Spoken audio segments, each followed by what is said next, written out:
Well, as I predicted, the show is already over. Only lasted about 10 hours, so I got up this morning. It was chilly here in Bakersfield, California, that is. At 6, 7 o'clock in the morning, we went out walking. It was like 36 degrees, which for me is cold. But when I first got up, I turned on to see Kilian Jornet going after the 24-hour world record, and it was supposedly 20 degrees at 11 a.m. They were up in northern Norway for some god-awful reason. As I said before the attempt even happened, I was like, why would you do a 24-hour race in northern Europe in the middle of winter? Well, not middle of winter, but it's the end of November. I've done across the years half a dozen times, and it's, across the year. It starts December 28th, ends January 3rd. It's in the Phoenix, Arizona desert, and it gets cold. It gets down in the 20s or 30s there. Especially because it's at a baseball facility, the spring training facility for the White Sox Dodgers. And so there's lots of grass and there's lots of fake streams and lakes. And the first year I went there, I was super, super cold. And so I just know that it's really difficult to run in cold weather like that. And here it was so much colder. Plus, it's just so distressing. I think they said they're only going to have like 6, 7 hours of daylight. So you're just kind of like, okay, why are they trying this 24-hour attempt in this location? And it was interesting. I actually jumped on before I went for my walk and kind of asked the kind of guy that was sort of the commentator. He was answering some questions, and I said, why are you doing it in northern Norway in November? And his reply was, why not? And I kind of look at that as just pure arrogance. I've commented on the fact that there's been a number of people this year alone, a couple Canadians have put together races, small little venues, kind of like this Kilian Jornet thing, with only half a dozen people saying, we're going to break the 6-day record. Oh, we really haven't done any 6-day races. Oh, sure, it's over 500 miles, and the record's been around since 1880, but we're going to go and we're going to break it. Oh, I think I'll get to 500K in the first 3 days, and then both barely get to 400 or don't even get to 400 miles. And it's just sheer arrogance or something. It's, I get it, ultra math, you look at it and go, oh, that's going to be simple to do. So this whole Kilian Jornet, yeah, he's a good runner. He's won some trail races, but trail racing and track racing, ultras, road racing are totally different beasts. Trail running, you go up, you go down, you walk, you run, you migrate. You're never really just putting in a constant pushing effort. And Kilian really doesn't have any kind of background. He's never really run any road marathons, track 10Ks. Yiannis Kouros, who owned the record, he was like a sub 230 marathoner and had some legit cred, and he knew how to do it. And so it was strange when this record attempt came out of the blue of like, and I get it. It was kind of a whole marketing thing with Salomon and their new race shoe. And so I guess I didn't hear about the race until a few weeks ago. And so they put the race together. It's in northern Europe, northern Norway. They ended up getting 5 or 6 other people to run with them. They had to salt the track just because it was so dang cold. So they just had the first 2 lanes kind of dry or salted so they weren't frozen. The rest of it was frozen. Kilian's wearing a ton of gear, which was, I guess, good, wearing a ton of Salomon gear. But running with all that clothing on isn't a good thing. And so the race went off, and, he was cranking along, him and another guy who was a 90-kilo 24-hour obstacle course racer. And 90 kilos is like 200 pounds. That's a big boy. So him and Kilian were kind of running together. Kilian was having to take a bunch of potty breaks. I guess his fueling or something was off. And so he was stopping and peeing quite often, which, is always a thing that sucks, especially when you're in a track ultra where, you're on a 400-meter track and there's not really, you can't just pull over to a bush or side. And then what was really crazy is at this race, they didn't have porta potties right on the track. They had a bathroom off to the side. So you had to go 20 yards off course to go to the restroom. And you're like, if you're trying to break a world record, put some porta potties around the damn thing, especially when we got 5 people. So that was very strange. You just put the porta potty in the outside lanes. That way you don't have to run into the bathroom, do your business and come back out. So that was strange. I saw the 4-hour turnaround. I've done tons of these 4-hour turnarounds. I've done half a dozen 6-day races, a bunch of other races. And the turnaround, you turn around immediately right at the line, and they usually put the cone right on the line, using the timing mat. And I watched them, and they put the cone 5, 10, 3 or 4 meters past the line, And so the guys were kind of confused. Plus, they had to run into the kind of icy part of the track. And so they were doing an extra, 5 or 6 meters every time they turned around. So you add that up, you add the bathroom up. So I went out and did my walk, came back, and hung out, watched the race, and he was putting in some good splits. Him and the other guy had the lead, actually, the big obstacle course racer. They had like a 20K lead, like 13 miles up on Kouros's pace. But hey, it's 5-6 hours into the thing, no big whoop. And then my friend got a hold of me, and we went up to the Bluffs a few hours later, like at 10 or 11 o'clock in the morning. Went and did some miles up there. I come home, and it's about 10 hours in, and I notice the camera's on a group of people standing by like it looked like an injured or fallen runner. And I'm thinking, they're 10 hours in a race. These guys are stud runners. I mean, everybody else in the race knew what they're doing. I'm thinking, who fell down? Of course, there's not really any commentary. There's just a bunch of people and someone laying down, and I assume, well, it's probably Kilian. I don't see him running. And a friend of mine texts me and says, Kilian went down on the track, and he's laying on the track. And my first thought was, how serious could it possibly be that you just collapse on a frozen track? And now it's nighttime there. It's super cold. And I mean, this guy climbed Everest. He knows better than to lie down on the ground and not, just go another 100 yards or so or walk there and get some aid. Because, you lie down on the ground, you get frozen quickly.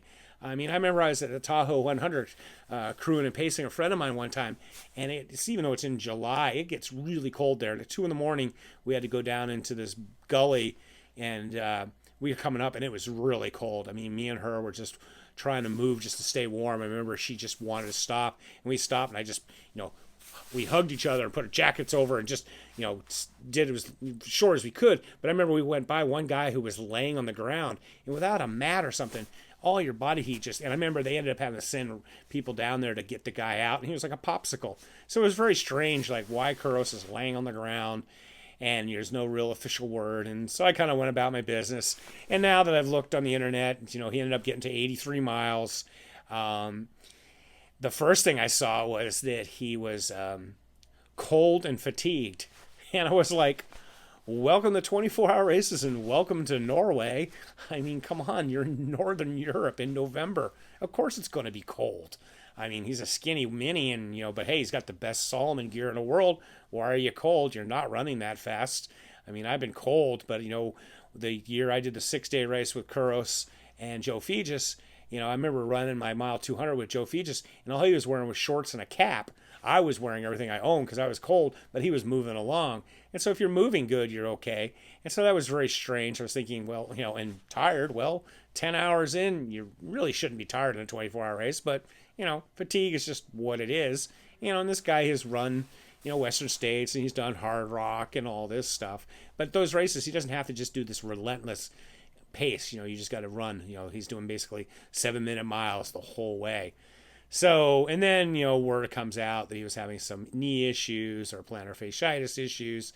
And you're like, hey, welcome to ultra running, especially on a 400-meter track, especially going that fast. I'm going 15, 16-minute miles, but the torque on your body going 7-minute miles, 9, 10 miles an hour, making all those left-hand turns and every 4 hours turning and doing right-hand turns or whatever. It's a tremendous amount of pounding and force on you, and, it should be expected.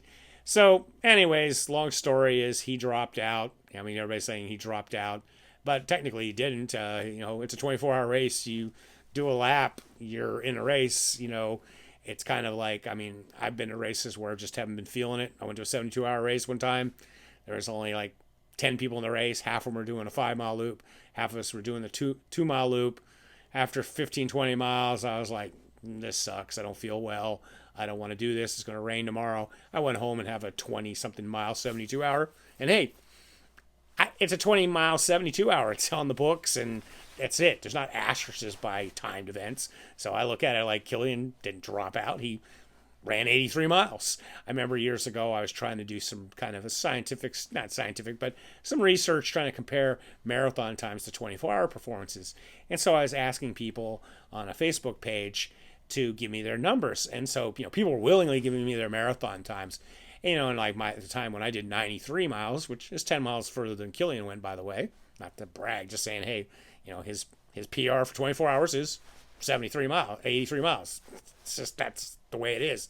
So I remember doing that. When I did 93 miles, my marathon was like about 5 hour marathon. So I was trying to do the math and try and figure it out. And I had a lot of people give me their marathon times and their 24-hour times. But then I had a group of guys, fairly well known people I know, and they'd be like, well, my marathon's this, but I only did this in a 24 because I stopped at 16 hours. So in my spreadsheet, which was public, I would put 3:10 marathon, 92 miles for their 24-hour. And they'd get all upset that I'd do that. And I'd go, well, you were in a 24-hour race. How far did you go? 92 miles, but I stopped at 16. I'm like, and that's so, who the hell cares you stopped at 16? It's a 24-hour race. There's no winning or prizes. It's like you sign up for a 24-hour race, whatever you do. I mean, I did a 6-day race a couple years ago where I really wasn't having any fun, and I stopped with one lap to go. It was on a 400-meter track from 100K. So I have a 61-mile 6-day. It is what it is, and I'm not trying to, pat myself on the back, but I wish, old school way, you would just own it and say, that's my result. So just very, very strange that they went and did this whole thing. Very, very strange that they were, so much of the media was just latching on to like that he's going to actually break this record from 1997, 23 years ago, that Kouros, did over 188 miles, he had 303 kilometers. And, it's just strange that everyone kind of latched on like he's going to do it, and that's one thing that's kind of weird about today's world. We've got the internet at our fingertips. We have so much information and everything, and yet people are delusional. People are just coming up with like, oh, the 6-day record for Canadians is 500 plus miles. Oh, I can do that. That's just 83 miles a day, no big whoop. And they just talk about it, and then people write about them, and it's like, don't you have Google? Can't you just Google and see like, hey, no one's done this? Like, I remember when I went back east and I met Tishel Kearns, who is one of only 12, now there's 13 people in North America in the history of 6-day racing since the 1870s who have done 500 miles. And he told me, oh yeah, there's been only a dozen of us. Now there's 13 because Bob Hearn from California did it.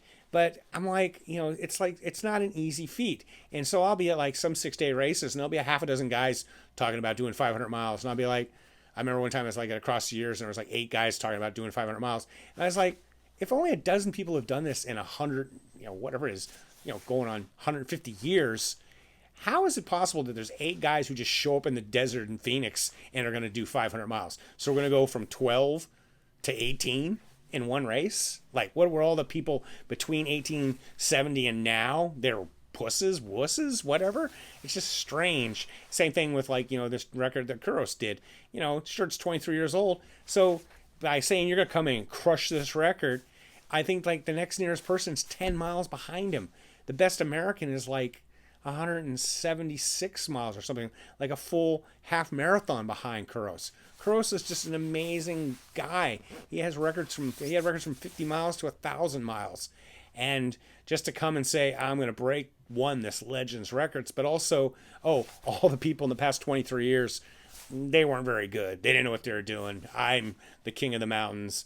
I'm going to just come and crush this record first off the bat. I predicted he would probably run a decent 100 mile. He didn't even get to 100 miles.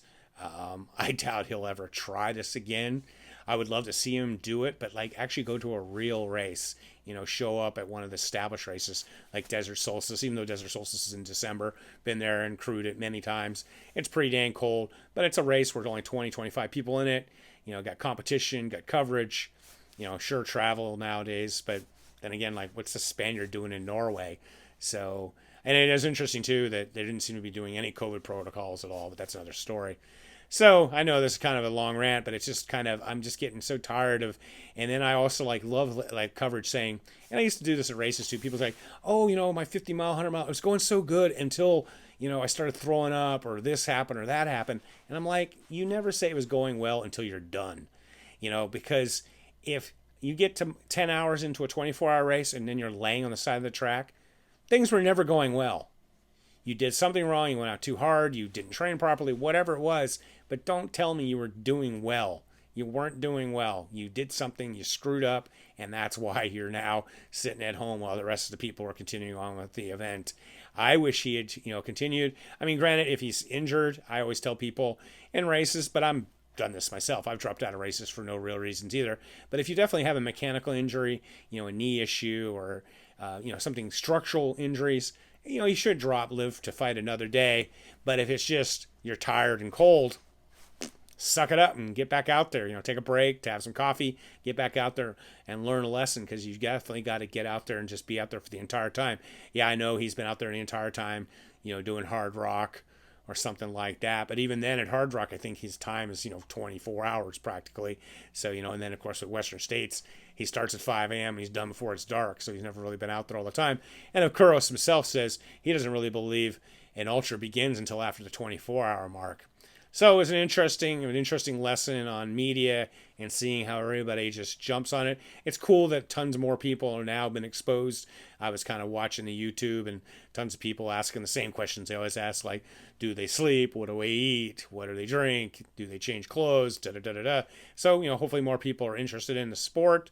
And I just wish that people would not hype everyone up so much, because, respect the people that came before you. And, that's my take on it. And so, as always, stay healthy, be boring, not epic.